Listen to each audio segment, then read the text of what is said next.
When we first step into the world of Monsters, Inc., the rivalry between Sully and Randall immediately grabs our attention. Randall comes across as cunning, ambitious, and intensely jealous. A classic villain, eager to dethrone our hero. He bullies his assistant Fungus, gloats about his own plans for revenge, and seems determined to outdo Sully at any cost. He's sneaky, he's quick, and he's proud to be the scariest monster on the scare floor. For much of the film, it's easy to believe Randall is the true mastermind behind the story's darker turns. But as Monsters, Inc. unfolds, it becomes increasingly clear that Randall is not the real architect of the evil plot. Instead, he's a supporting villain, a pawn, manipulated by someone far more dangerous, Henry J. Waternoose, the esteemed CEO of Monsters, Inc. Waternoose carefully cultivates his image as a fatherly mentor, especially towards Sully, whom he treats as the ideal scarer and heir to the company's legacy. He appears honorable, kind, and deeply invested in the well-being of the company and its employees. This carefully crafted facade, however, is nothing more than a mask. Underneath, Waternoose is driven by desperation and ego. The company is facing an energy crisis. Children's screams, the lifeblood of Monstropolis, are running dry.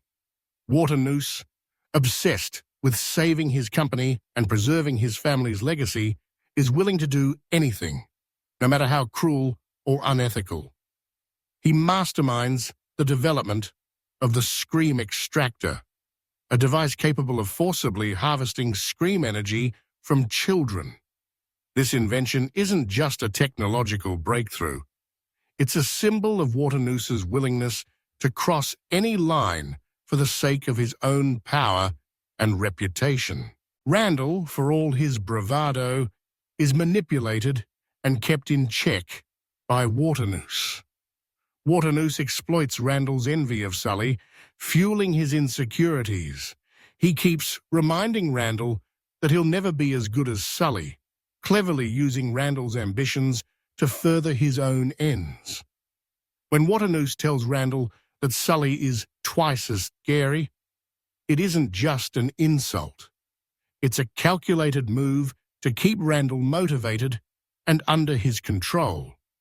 Randall may believe he's climbing the corporate ladder and taking revenge, but in reality, he's just a tool in Waternoose's hands. The true depth of Waternoose's villainy is revealed in a pivotal moment. When Sully and Mike discover the Scream Extractor and the threat it poses to children like Boo, they confront Waternoose, expecting the kindly old CEO they've known. Instead, Waternoose immediately drops his facade, showing no hesitation or remorse. He bluntly declares his willingness to kidnap thousands of children, if that's what it takes to save his company. In that instant, Waternoose becomes the ultimate monster, not just in appearance, but in action. Waternoose's manipulation extends even to Sully. His mentorship was never genuine. It was always about extracting as much value from Sully's scaring abilities as possible. When Sully stands in his way, Waternoose doesn't hesitate to betray him. The kindly boss is replaced by a ruthless tyrant, one who cares for nothing but his own status and wealth. Ultimately, it's Sully and Mike's quick thinking that brings Waternoose's crimes to light, using the scare floor's cameras to record his confession. The child detection agency arrives, recognizing Waternoose for what he truly is, a mass child abuser willing to sacrifice anything for his own gain. Even in defeat, Waternoose refuses to take responsibility, blaming Sully and clinging to his delusions of righteousness. While Randall is certainly a memorable villain, driven by envy and ambition, He is ultimately a supporting player in Waternoose's grand design. Waternoose is the real antagonist of Monsters, Inc.